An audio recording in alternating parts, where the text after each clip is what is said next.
guys, welcome back to my channel. It's Marissa Explains It All. So today I am showing you how to make this super cute and trendy buffalo plaid layered doormat. So this has been all over Instagram starting maybe last year. I think it started to kind of gain popularity and I think it's adorable.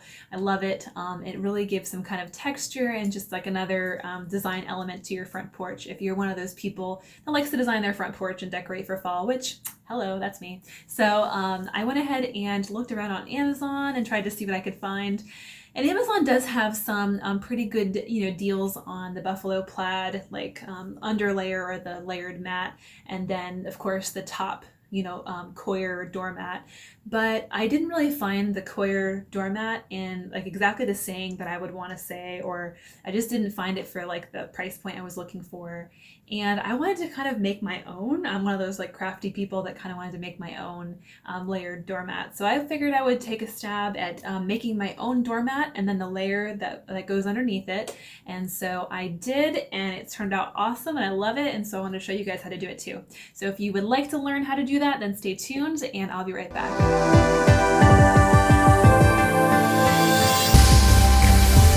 So for materials, you'll need a Coir doormat, and this one has nice stiff bristles to it, and I got this for $20 on Amazon, and I'll link that below in the description.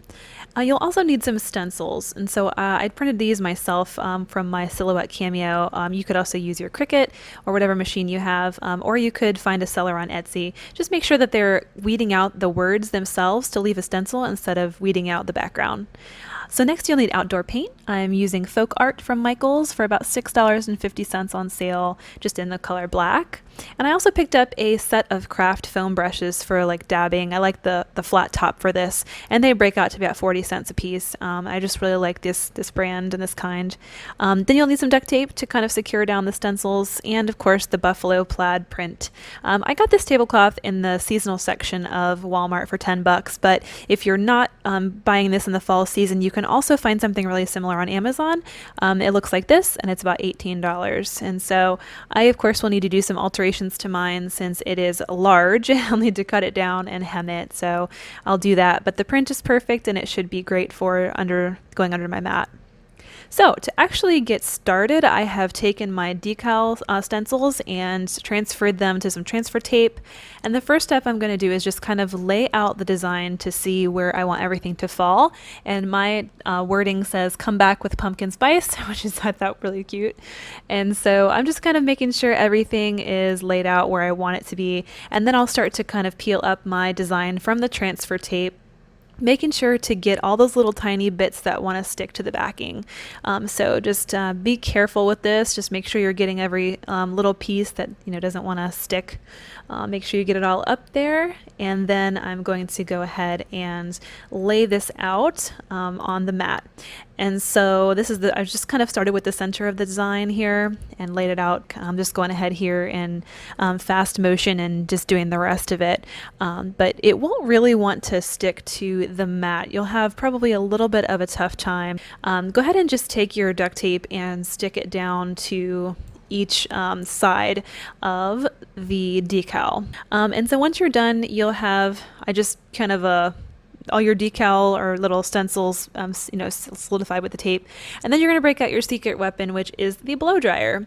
So the blow dryer is perfect for kind of half melting the vinyl a little bit and really causing it to sink a little bit into the mat and make a little bit of a seal. And next I'll go ahead and start painting. So I've grabbed just a little disposable plate and dabbed myself out some black paint, and I'm just starting to go in with a pressing motion. You definitely don't want to smear it. You don't want to kind of slide it around or go side to side. You really just want to go like in a nice up and down stamping motion. And I did use a fair amount of paint here. I started out maybe a little bit more conservatively, and then I realized I needed to be pretty generous with the amount of paint that I was kind of putting on. So just be aware that you probably will need to be generous with the amount of paint, and it's hard to get it to not seep underneath the letter. So I think I got it, and I went ahead and finished all the letters out. You can see here I'm even using the side of my brush to sort of just fill in every little bristle that I could. And then after that, I left it to dry overnight for 24 hours. So this is the next day that I'm coming back and starting to peel away my design. And so the smaller letters are going to be, a little more hard to read. They're going to be a little less defined just because they're so small, but make sure to take a little pair of tweezers and kind of pick out all the little pieces in between the letters and words. But for the most part, I think it looks so cute. I love how it turned out. Like I said, some of the smaller letters are not super crisp, but it's hard to get them that way when they're that small. So this is how it turned out. I just went ahead and took the rest of the tape off, and I'm just coming back here and weeding out the little tiny bits in between the O's and the A's and the B's, and anything that has a loop to it, you'll want to kind of weed out those. And then I did actually get a little bit of paint on outside of the stencil on the mat. I just took a pair of scissors and cut the top of that off so you couldn't see that. And then at this point, you can go back in if you think that there are any parts that you want to touch up a little bit more, any bare spots you can certainly go in and fill in, which is what I'm doing here. Or you can kind of strengthen some of the letters that maybe just didn't turn out bold enough for you. So I'm just kind of strengthening the top of the P a little bit. So I set that aside, and now I am on to my layered mat. So I'm just taking my tablecloth and laying it out, trying to get it really smooth, and then I'm going to put my mat on top just to see how much of the buffalo plaid I want to have around the perimeter. I decided to go with roughly 2 squares on each side, and so I think that looked the best to me. So I went ahead and just took my pins, and I'm going to go ahead and mark 2 checkered lines out and just put a little pin there so I know where to go ahead and hem it.